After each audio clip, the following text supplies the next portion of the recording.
Välkommen allesammen, welcome to the channel where we give Assassin's Creed Valhalla reviews, news, and tutorials from a historically accurate point of view.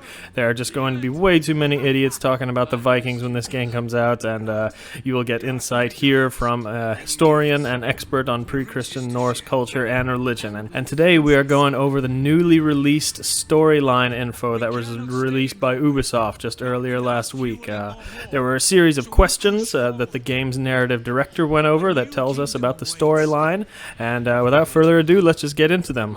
So here, the first question was about the relationship of the main character Eivor and the older brother Sigurd, and here he answers that Eivor's parents died at a young age, and then he was adopted by Sigurd's parents. That was a custom in the Viking Age, and that is very accurate actually. We find tons of examples of this in the sagas of children being adopted by others if the parents died, but pretty much every time this was done, it was done by close family members or friends. So it says here that Sigurd's father was also a king, so Eivor's parents must have been a very high-ranked noble family in order to be adopted by a king. The year in the game starts in 873, I believe, and there were many kings in Norway before that time, but in the year 872 is when Harald Hårfagre, or Harold Fairhair, became king of all of Norway at this time, and he was a bit of an ass, actually. Basically, he forced every other chieftain or king to bow down to his rule or be killed, which is a large reason for the Norwegians' migration to other places. Cannot stay in Norway, not without fueling more war. So we push. One thing that I don't like about this storyline is that it seems as if there will be a conflict between Eivor and his older brother Sigurd, just like you can see here. This almost never happened in the Viking Age. People were extremely loyal to their kin, even if their kin was a very bad person. The duty of the kinsmen to be loyal to each other no matter what. And I can only think of one saga, actually, where kin actually turned against each other, and that was in Vatnsdæla saga. So I don't like any conflict between these kin that may come up in the story. On to the next question. Here it asks about the personality and different dimensions of Eivor and any inspirations that they drew from. And they answered that by saying that they based it a lot on the main character in Egil's saga, which was Egil Skallagrimsson. Now, Egil was a total badass, descended from a long family of berserkers. Egil was probably the greatest hero that we have in the sagas. We have stories of him killing up to 20 men at a time, all by himself, and never being afraid to fight anyone. Even as a 13-year-old boy, he was killing full-grown men. One time, he killed a fully grown man just because he lost at a ball game. He was also one of the greatest poets that we find in the sagas, and he was well known for this. So here, it seems like the narrative director has really done his research, and I'm impressed, actually, because that's not too often that happens. Question number 3, it asks about how the players can influence Eivor's personality. The director shows how we will be able to influence certain decisions in the game, such as how to respond to a barroom brawl. And this is actually a common misconception. The Vikings did not fight randomly like this in a drunken state. They were actually pretty peaceful people.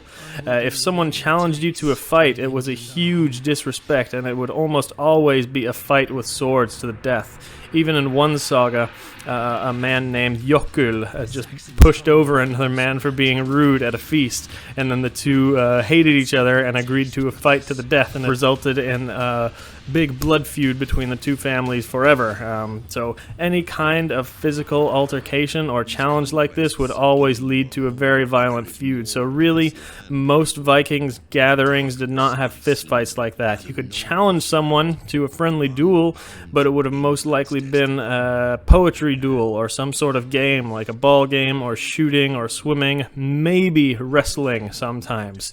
But if they started to throw hands, it would get deadly very quickly.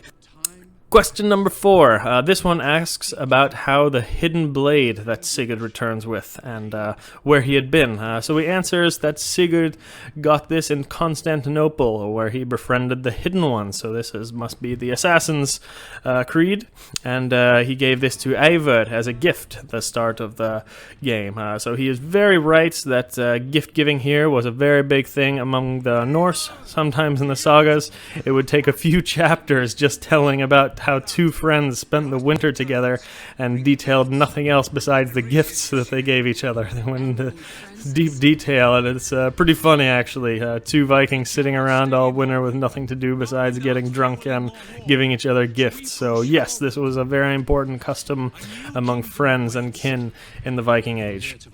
Question 5 asks about King Alfred and the sons of Ragnar and how they play a part in the story. To the warmongering sons of Ragnar Lothbrok. Now, I'm not going to go into all the history about this because it will take way too long, but the answer here is fairly accurate. The only point I will make, though, is that it was actually the Danes and not the Norwegians that settled England in vast numbers. Ragnar Lothbrok and his sons were Danish. And when the Danish Vikings took over a large part of England, it was called the Danelaw. So Norwegian Vikings did for sure come to England and settle there a little bit, but they were more settling in other places like Scotland, Ireland, Iceland, and things like that. This leads us on to the next question about the alliances we can have in the game.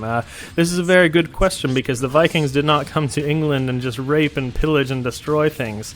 The interactions were much more peaceful than most people believe. In the earliest years of the Viking Age, it would have been a lot of raids, pretty violent, starting in the 700s, but later on, around the time where this game takes place, it was settled, and the Vikings and the English lived relatively peacefully together, and Danes had their quarrels with the English a lot of the time, yes, of course, but Norwegians very often got along with the English and fought for them against the Danes sometimes, and the Vikings from everywhere also fought with the English against the Scots a lot. So there are a lot of people that think it was just Vikings against the English all the time, but it's not. It's a lot more complicated. Question number 7. This asks about the Templars and how they came into the storyline. So the Templars will of course be the enemies, like in all the other Assassin's Creed games. I will be curious to see how religion is portrayed in this game, with the typical Christianity being portrayed as the good guys in the other Assassin's Creed games, but I wonder how they're going to show the pagan Norse gods and if it's going to be in a positive light here. But either way, I really have to tell you guys that Norse mythology is completely misunderstood. The Vikings did not believe in all these crazy, unrealistic gods like Thor and Odin. They didn't believe they actually existed. All the gods in the Norse myths were just symbolic of certain aspects of nature. If you're interested, you can see all about that in my other YouTube channel, Norse Magic and Beliefs. Question number 8. This question asks how the director approached the story. He says that he modeled it on the sagas and wanted to achieve that style of storytelling. I would be very curious to see how accurate this is. I will make more videos about this in relation to the sagas when I start playing and learn more. But so far I am pretty impressed, and it seems that Ubisoft has done their research. Now for a beginner, the sagas can sound really vague, actually, and difficult to find, but I can tell you, if you are interested in reading more, you can get the sagas of the Icelanders and also History of the Danes, and that's about it. All the sagas that you need are in there, and it's pretty much everything. You can also find some sagas in the Prose Edda, which has a couple little stray sources, but that's pretty much all the main ones right there. Final question, will there be multiple endings and how can we influence them? So this question is not really answered, but it seems as though you can influence the story a little bit, and also that's again based on the Norse sagas. I'll say one more thing about the sagas. These were not big epic stories with a solid structure and a climax and a set plot. The sagas were things that actually happened. The stories are actually pretty boring. It goes, someone born, and then travel, and then farm, and then relationship, and then fight, and then relationship, and then friends, and then settlement, then conflict, and fight, and then marrying and traveling some more, having some kids. The kids fight, the kids travel, come back to Papa. Then there's more fighting, then there's farm and peace and conflict, then Papa dies, and then the story just keeps going on like this, sometimes over the span of 5, 6, or 7 generations. So it's not like a story that you could traditionally read with a set plot, but it's still absolutely beautiful and worth a read if you guys are interested. So that's it for this video. I'll be releasing a lot more tutorials and news about the game pretty often. And if you are really interested in learning about the history, religion, magic, and beliefs that the Norse people actually had, you can subscribe to my other channel. That link will be in the description below. Just be careful what you watch on YouTube, because there are just so many idiots plaguing the community, just making things up and giving completely wrong historical information. On my channels, I will always cite my sources and tell you where you can find them yourself, so you can believe whatever you want to. So that's about it for this video. Vi ses nästa gång.